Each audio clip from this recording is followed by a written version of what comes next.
Right now, in one of the most heavily militarized regions on Earth, ships are still moving, oil is still flowing, and someone is quietly making more money than before the war even started. The question is, how? Hey guys, welcome back. Today we're breaking down a situation that looks chaotic on the surface, but underneath is actually a very structured system. And once you see how it works, it completely changes the way you look at what's happening around Iran and the Persian Gulf. What's happening right now around Iran isn't just another war story. It's a system quietly reshaping how global shipping works under pressure. And the strange part is not that things are dangerous. It's that despite the danger, movement hasn't stopped. It's been rerouted. We started digging into a simple question. If the Persian Gulf has effectively turned into a conflict zone, why are ships still moving through it at all? Normally, the moment civilian vessels come under fire, everything freezes. Insurance companies pull out immediately. And without insurance, global shipping doesn't function. That's exactly what happened here. Maritime insurance across the region has essentially collapsed. The moment a ship enters those waters, it's operating without a safety net. If something goes wrong, if it's hit, damaged, or seized, there's no claim to file, no compensation coming. The financial and legal exposure lands squarely on the captain or the shipping company. So naturally, a large number of vessels have stopped. Some are stuck inside the Gulf, unable to leave safely. Others are waiting outside, hoping for a window that probably isn't coming anytime soon. On paper, traffic should be close to zero, but it isn't. There are still ships going in, still ships coming out, and once you look closer, a pattern starts to emerge. Every single one of those vessels is operating with Iranian approval. Under normal conditions, ships would pass through the Strait of Hormuz using a clearly defined navigation corridor. It's about 6 miles wide, split into lanes for inbound and outbound traffic, with a buffer zone in between. Most of that corridor actually sits in Omani waters, which historically made it a relatively neutral and predictable route.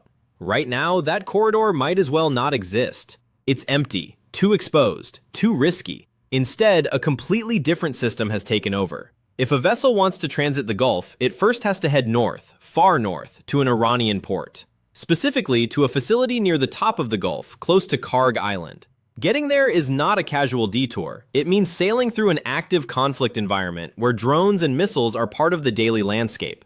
Once the ship arrives, it docks. Paperwork gets processed, permissions are issued, and a fee is paid. Not a small administrative charge, a serious payment. For large commercial vessels, it can run into the millions. Only after that does the ship get what is essentially a green light. Then it turns around and heads back south, but not through the traditional channel. Instead, it hugs the Iranian coastline as closely as possible, staying within what can be described as an informal protection zone. Incoming ships follow the same logic in reverse. Go north, get cleared, then move. What this creates is something that looks a lot less like normal shipping and a lot more like a controlled corridor, one that Iran oversees. And here's where things get even more interesting. From the outside, you might expect that a country under military pressure would see its economic activity shrink. But in this case, the opposite dynamic is emerging. Iran has effectively positioned itself as the gatekeeper of movement in one of the most critical choke points in the world. Cargo is still flowing, not just domestic shipments, but international ones too, including equipment and components that are strategically important, like materials tied to drone production. Ships can enter the Gulf, travel all the way north, dock, unload, or reload, pay their fees, and leave again. And throughout that entire process, they're largely untouched. Meanwhile, the United States has a significant military presence in the region, arguably one of the largest in modern history. And yet, these commercial flows continue without meaningful disruption. That disconnect raises a bigger question. Is this being overlooked, or is it being misunderstood? Because economically, this setup changes everything. A large portion of Iran's internal economic structure is tied to organizations like the Islamic Revolutionary Guard Corps, the IRGC. When transit fees increase, when exports continue, when trade flows are redirected rather than stopped, revenue doesn't disappear. It grows, and that's exactly what seems to be happening.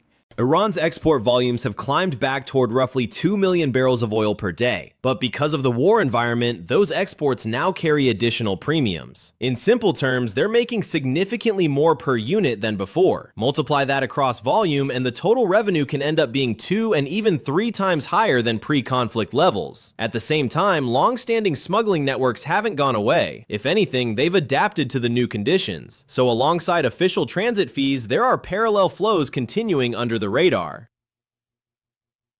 All of this feeds into the same system. More money means more resources. More resources means sustained military capability. And perhaps most importantly, it strengthens internal cohesion. When a governing structure can fund itself more effectively during a conflict, it becomes harder to destabilize. There's another layer to this as well. Access to external components, especially from countries like China, has not been cut off. That means Iran can continue sourcing parts needed for missiles and drones. And as long as that supply chain remains intact, the current pace of military operations can be maintained far longer than many would expect. In other words, the war economy isn't collapsing, it's reorganizing. Under normal circumstances, you would expect internal analysts within the military, within the Department of Energy, within intelligence channels to flag these dynamics early, to map out how trade is flowing, where the money is going, and what that implies for long-term strategy. That information would move up the chain of command, eventually shaping decisions at the highest levels. But if that analytical layer is missing, delayed, or sidelined, then these kinds of shifts can go unnoticed until they're deeply entrenched, and that's the core issue here.